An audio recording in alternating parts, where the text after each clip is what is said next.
NR news. Tirupati జిల్లా Sullurpeta railway gate దగ్గర ఉన్న తెలుగుదేశం పార్టీ కార్యాలయంలో ఈరోజు నియోజకవర్గ 6 మండలాల ఎస్సీసీల అధ్యక్షుల ఆధ్వర్యంలో ఎస్సీ వర్గీకరణ బిల్లుపై ప్రెస్ మీట్ పెట్టడం జరిగింది.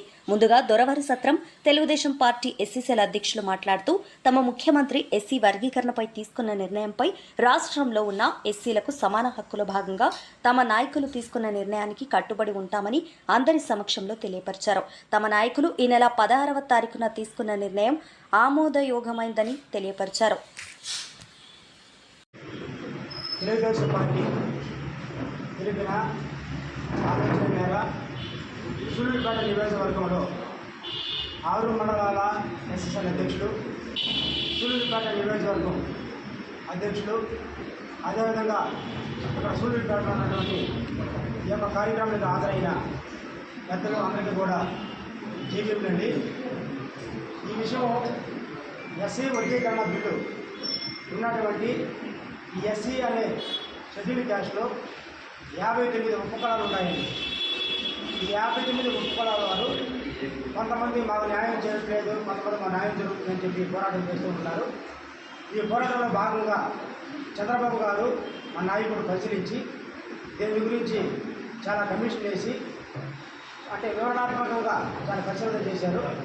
ఇప్పుడు సార్ గారు అంటే చంద్రబాబు గారి డెసిషన్ ఏంటంటే ఈ ఎస్సీని ఏబీసీగా వర్గీకరించి ఏ క్యాస్ట్కి వచ్చి 12 ఉపజాతులు కలిపి ఎస్సీ ఏ పెట్టారండి, 18 ఉపకులాలు కలిపి ఎస్సీ బి పెట్టారండి, 29 ఉపకులాలు కలిపి ఎస్సీ సి పెట్టారు.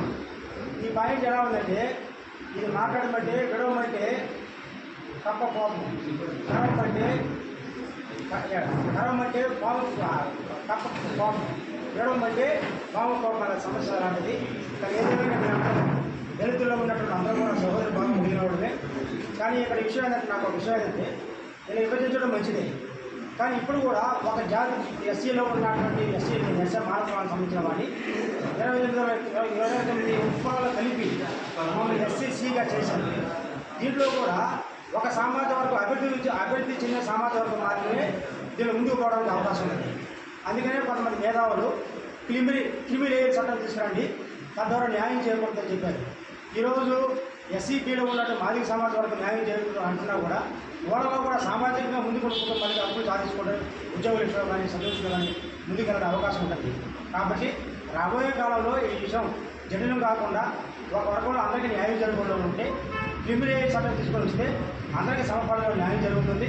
మాకున్న 15% రిజర్వేషన్ని అది కూడా పెంచవలసిందిగా కోరుకుంటూ ఈరోజు తెలుగుదేశం పార్టీ మా అధ్యక్షుడు చంద్రబాబు గారు తీసుకున్న నిర్ణయానికి మేమందరం కట్టుబడి ఉన్నామని, మేమందరం దాన్ని గౌరవిస్తున్నామని మీకు అందరం తెలపడమైంది ఇస్తున్నాము. కాబట్టి మా సూళ్లూరుపేట నియోజకవర్గం తరఫున దళితులు అందరం కూడా ఆ నిర్ణయాన్ని తెలుగుదేశం పార్టీ తీసుకున్న నిర్ణయాన్ని కట్టుబడి ఉన్నామని తెలియపరుస్తున్నాను. ఇందులో ఎవరి యొక్క మనోభావం దెబ్బతీసే విధంగా మేము మాట్లాడలేదు. మా పార్టీ తీసుకున్న స్టాండ్ కరెక్టు అని మేము వాదిస్తున్నాము.